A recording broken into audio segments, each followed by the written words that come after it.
A ver, la élite liberal creyó que la mejor estrategia era regañar e insultar a los votantes de Trump. ¿El resultado? Un error catastrófico. Hoy vamos a meternos de lleno en la tesis, bastante provocadora, del filósofo Slavoj Žižek. Él dice que la pura arrogancia y la condescendencia de los oponentes de Donald Trump, terminaron siendo su mejor arma. Básicamente, convirtieron cada ataque en una fuente de poder para él.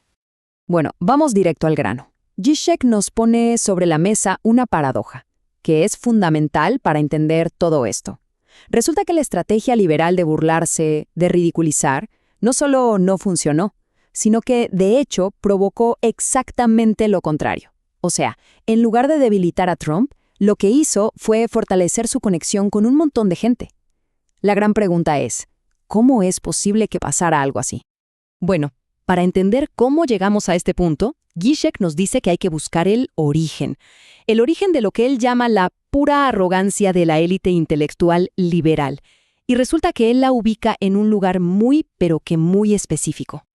Y ojo, no estamos hablando de los típicos análisis políticos serios de noticiero. No, Žižek apunta con el dedo directamente a un género que se hizo súper popular, los talk shows de comedia. Esos programas que, analizaban la política del día a día, pero con un tonito muy particular. Estamos hablando, claro, de programas como los de Jon Stewart o John Oliver. Ellos se volvieron, digamos, el epicentro de la crítica contra Trump. ¿Y en qué se enfocaban? Pues en sus errores, en su lenguaje vulgar, en sus escándalos, lo de siempre. Pero aquí está la clave, según Žižek. El problema no era la crítica en sí, era el tono con el que lo hacían. Se sentía como una burla que venía desde arriba, desde una especie de pedestal de superioridad moral e intelectual. Y aquí es donde se ve el choque, el contraste brutal entre lo que querían lograr y lo que realmente pasó. A ver, la intención era obvia, exponer a Trump como una persona que simplemente no estaba preparada para el cargo. Pero el resultado, según Žižek, fue otro muy distinto. La gente no vio un ataque a un político, no, vio un ataque directo contra ellos, contra su forma de ser. Y esto solo reforzó esa idea de que había una élite, totalmente desconectada, que los miraba por encima del hombro. Todo esto nos lleva entonces al mecanismo psicológico que está en el centro de todo el análisis de Žižek. Es la pieza clave que explica este fenómeno tan raro. Y es una idea que, a primera vista, parece ir en contra de la lógica, pero que tiene una fuerza tremenda. Aquí está el corazón del argumento, fíjense. La gente no siempre se identifica con el héroe perfecto, con el que no tiene fallas. Muchas veces lo que pasa es que nos vemos reflejados en las imperfecciones del otro, en sus puntos débiles, en sus vulnerabilidades, sobre todo cuando esas fallas son atacadas por alguien que se cree superior. Y esto es, básicamente, la reacción en cadena que describe Žižek, paso por paso. Miren, cada chiste, cada comentario filoso de los comentaristas no se sentía como un ataque solo a Trump. Para muchísima gente se sintió como algo personal. Se transformó en un ellos contra nosotros. ¿Y quiénes eran ellos? Pues los comediantes, los expertos de las grandes ciudades. Y nosotros, la gente común con todos nuestros defectos y nuestras imperfecciones. Entonces, para que quede súper claro, el punto crucial es este.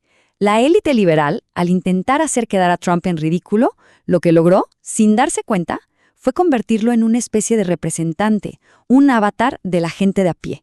Y claro, defender a Trump ya no era defender a un político, se convirtió en una forma de defender la propia dignidad frente a un sistema que, a todas luces, parecía despreciarlos. Bueno, pasemos a otro punto. Vamos a ver ahora cómo todo esto se traduce en un fracaso táctico. O sea, ¿por qué la comedia como arma política simplemente no funcionó en este caso? Porque según Žižek, el problema estaba en la mismísima raíz de la estrategia. A ver, ¿cómo se parodia a alguien que ya es una parodia de sí mismo? Es imposible. Žižek argumenta que Trump construyó todo su personaje público precisamente sobre eso.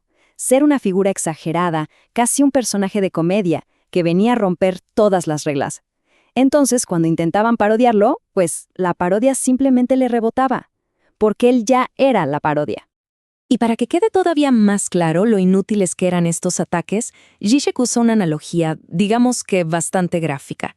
Se trata de un chiste viejo, un poco crudo, que corría en la época de la Unión Soviética y que habla justamente de lo inútil que puede ser la resistencia cuando es solo simbólica.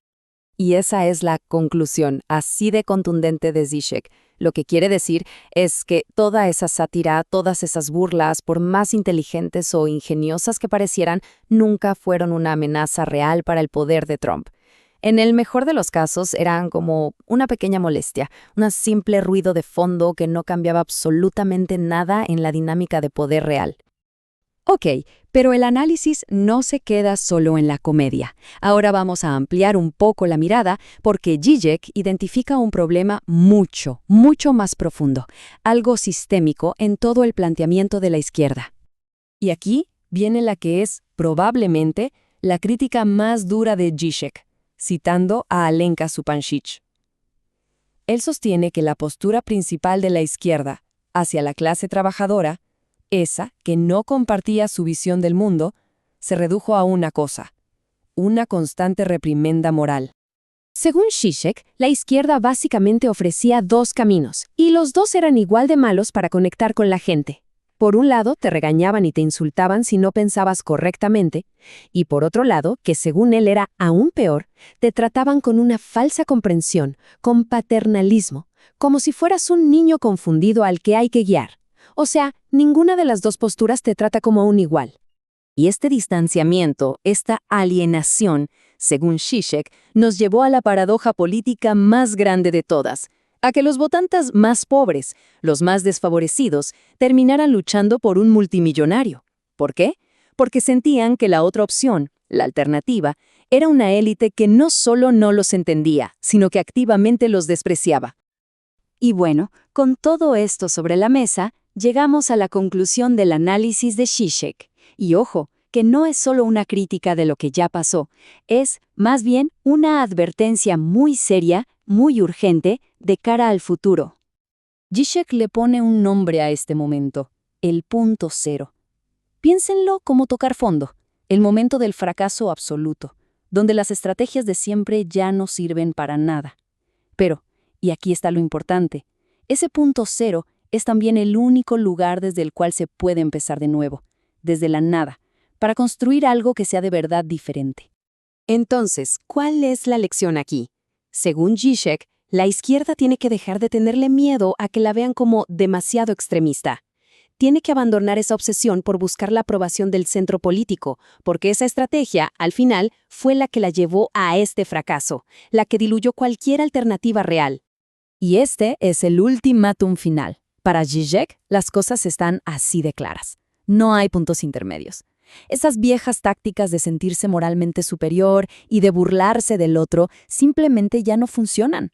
O la izquierda se reinventa y encuentra una forma nueva de conectar y de movilizar a la gente, o simple y sencillamente va a desaparecer del mapa político.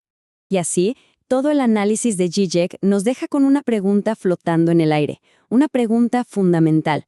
Si la estrategia de la burla inteligente, de la crítica moral, si todo eso no solo nos sirve, sino que fortalece al oponente, entonces, ¿cómo se ve una oposición que sea de verdad eficaz? ¿Cuál es el camino para no caer en esa misma trampa de arrogancia que, irónicamente, terminó ayudando a construir justo aquello que quería destruir?